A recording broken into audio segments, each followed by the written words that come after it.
What fishing-related purchase of $100 or less has most impacted my fishing? Under $100? Yeah. Okay. That's a really good question. Ooh, it would be, and I'm gonna name drop because I don't care, I have no affiliate, Catula ice spikes. I've tried a ton of different ice spikes. They fall off your feet, they end up being on top of your boot, or you go to step side. They were going forward, but you go to step sideways and you're gone. These actually, when you don't worry about it. You find yourself not walking like you're on ice anymore. You're walking like you would on land. I would go with bite indication system, you know, and not a fish finder, but some way to detect bites. So I think there's a few ways to do it.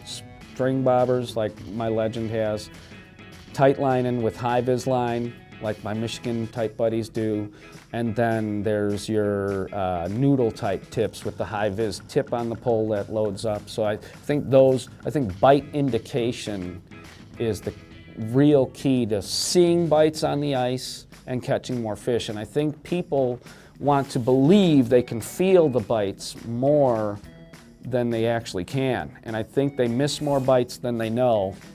And when you're going, hey, what was that? He's already spit it out. Where I'm setting the hook. Auger blades.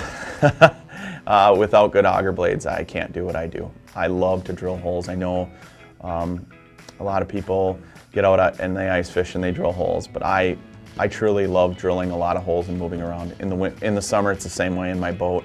I don't sit in one spot. I'm always moving. I'm always looking for fish. I might power fish through a spot, leave, come back. I do the same thing on ice. I drill a bunch of holes. I might leave that area, go check out some new areas, may return to that area depending on the number of fish, but without good auger blades, I couldn't. You know, the single best purchase for me under $100 that has helped me the most in ice fishing is without a doubt getting that Navionics application here and that app and putting it on your cell phone. You know, it gives you all of the mapping capabilities, you know, at your fingertips. So if you're walking, if you're in your truck, on your sled, basically you can drive around and you can see the lakes. It's incredible. You know, one of my favorite pictures of me, dating back all the way to when I was a little kid, is I'm stringing up a little Abu Garcia 300, Mitchell 300. I don't know what they cost back then, probably 25 or 30 bucks. And that was a time when 25 or 30 bucks was about 10 or 12 lawns that you had to cut to make the money. But I caught a lot of fish on that reel. I learned to love fishing with that reel. And I guess I look back and say that was probably the best purchase I've ever made in terms of fishing. If I was going to go out and spend under $100 on something right now, it probably would be a reel. You know, I think there's so many good reels out there now. It's not just one company, it's several. And I think there's really a lot of good reels in that 50 to 99 category. If you wanted to place a number, I'd say $69.95, $70. You can get one heck of a spinning reel. It's funny, I could think like techno, I could think even like little electronics like little doodads and gadgets, but I think a simple Otter sled, a little Otter sports sled, under $100.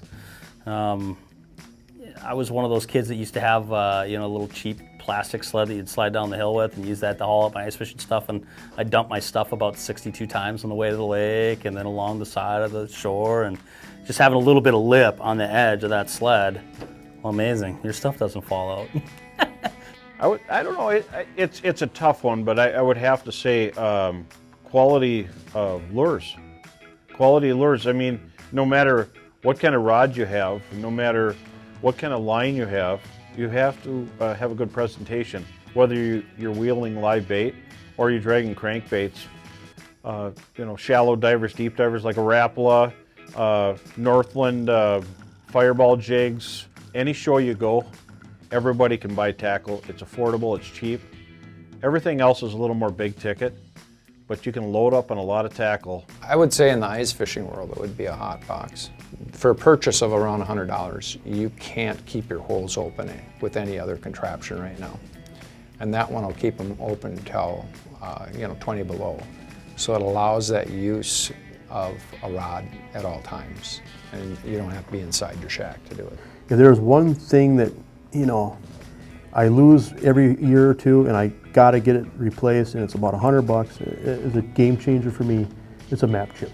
It's getting to where, I mean, you can't fish without it, you know, and everybody else has it too, but man, that would be it for me. Map chip the lake I'm fishing, it might be $120, it might be a little over 100, but that'd be it.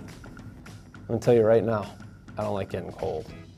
So when I buy the Mr. Heater, carbon monoxide free, touch it, falls over, I stay warm, that's it. You know, I don't want to get cold out there. I'm one of those guys where I work outside in the cold, and I don't want to get cold. So yeah, it'd definitely be a Mr. Heater, for sure. Where a lot of people drop the ball is hats, gloves, and boots. And it's important for ice fishing to keep those 3 areas as warm as you can. Fluorocarbon coated monofilament line. The fact that I've got a line that adds weight to my presentation, that takes all the kinks out, allows me to go from the tip of my rod down to my lure, and keeps me in constant contact and able to feel bites best. That single less than $10 item made me a better fisherman.